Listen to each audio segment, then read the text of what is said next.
तो फ्रेंड्स, अब तक आपने देखा तारक मेहता का उल्टा चश्मा में कि जो है वो सोनू का सपना चल रहा था। जो मंगनी हमको लग रही थी कि मंगनी हो रही है और सभी परेशान थे कि मंगनी हो रही है इतना, और बिल्कुल ही वो एपिसोड जो चल रहे थे वो डेली सोप जैसे लग रहे थे कि इन्हें रोना-धोना बहुत ज़्यादा जबकि तारक मेहता में कभी ऐसा हुआ भी नहीं है।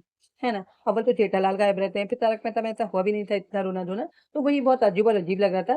खैर जो भी है, तो वो सपना निकला सोनू का, ये तो बड़ी अच्छी बात हो गई क्योंकि जिसको सच समझो वो सपना निकल जाता है और जिसको सपना समझो वो सच निकल जाता है, ऐसा है तारक मेहता।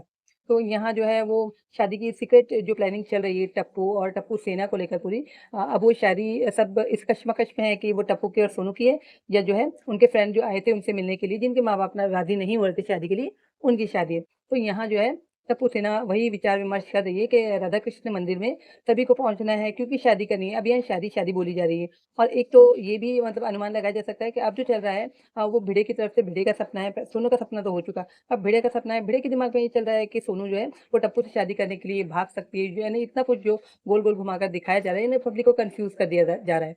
और बहुत से चांसेस हैं, इन्हें पौना हिस्सा चांसेस हैं कि उन लड़का-लड़की की शादी करने के लिए ये सारे लोग प्लानिंग कर रहे हैं क्योंकि उसके भी माँ-बाप राज़ी नहीं थे और इतना बड़ा जो हंगामा हो गया जिसकी वज़ह से जब से वो लड़का-लड़की आए थे उनके मतलब क्लब हाउस में बातचीत चली थी, तब से जो सोनू का सपना दिखाया जा रहा था मंगनी को लेकर और सभी चीज़ को लेकर, वो बहुत ही लंबा चल गया और अब जो है सभी शादी की बातचीत कर रहे हैं। अब यहाँ लोग परेशान हैं कि शादी उनकी है या उन लड़का-लड़की की या सोनू और टप्पू की। मगर बहुत चांसेस है कि शादी उनकी होगी और अगर टप्पू-सोनू की भी शादी होने वाली है, तो वैसे तो नहीं होगी, ये भिड़े का सपना होगा। तो प्लान ये बनाया जाता है कि क्रिकेट के कपड़े पहन के निकल सकते हैं। तो सोनू को भी बता दिया जाता है और सारी टप्पू सेना को बता दिया जाता है कि क्रिकेट के कपड़े पहनकर जाना है। तो सोनू यहाँ बोलती है कि मेरे सर मतलब निकलने नहीं देंगे उसको, इन्हें फुल पाबंदी लगा रखी है। तो यही अंदाज़ा लगाया जा सकता है कि भिड़े सर का सपना भी हो। तो यहाँ 4337 एपिसोड होता है और फिर जो 4338 जो प्रोमो बताया गया है, उसके अंदर मतलब सोनू कॉल करती है और सहेली मतलब जानकर टप्पू से बात करती है और जैसे बताती है अपने फादर को कि यानी भिड़े सर को कि सहेली का बर्थडे है, तो वो कहते हैं कि मेरी तरफ से भी विश करो। अब सोनू को कहते हैं कि जाने की इजाज़त दे देते हैं। जब टप्पू पूछता है वहाँ से कि आना है या नहीं, तो सोनू को भिड़े से जाने की इजाज़त दे देते हैं। लेकिन जैसे ही सोनू तैयार होकर नीचे आती है वहाँ पर जाने के लिए, तो साथ में भिड़े भी उसके पीछे उतरते हैं और उससे कहते हैं कि मैं ले जाकर छोड़ देता हूँ। मतलब भिड़े सर को कहीं न कहीं डाउट है ना? उनका सपना है, ये डाउट है कि सोनू जो है कुछ गड़बड़ी ना कर दे, तो वो साई की तरफ उसके पीछे लग गए हैं। अब यहाँ ये देखने वाली बात है कि वो लेके छोड़ने तो जा रहे हैं बाइक पे और वहाँ टप्पू जो है वो घबरा जाता है। अब यहाँ देखने वाली बात तो ये है कि गोकुल धाम में कोई भी नहीं है सिवाय इनके, गोकुल धाम में कोई नहीं है और ऐसा पहले कभी नहीं हुआ।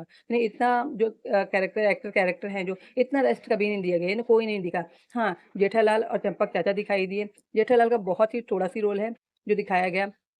और अब पता नहीं इसके बाद दिखाया जाएगा या जेठालाल फिर से गायब हो जाते हैं। चंपक चाचा भी नहीं थे, उनका भी थोड़ा-सा दिखाया गया और इसके अलावा जो भी गोकुलधाम वासी हैं, वो कोई भी नहीं है। अभी फ़िलहाल कहानी यहाँ तक कि माधवी भी नहीं थी। फ़िलहाल कहानी भिड़ेसर, माधवी और टप्पू सोनू, टप्पू सेना की चल रही है। यानी कि हँसाने की तो बहुत कोशिश की जा रही है म्यूज़िक के ज़रिए, है ना? या कोई ऐसी बात के ज़रिए, लेकिन हँसी बिल्कुल नहीं आ रही है इस बार तारक मेहता का उल्टा चश्मा में।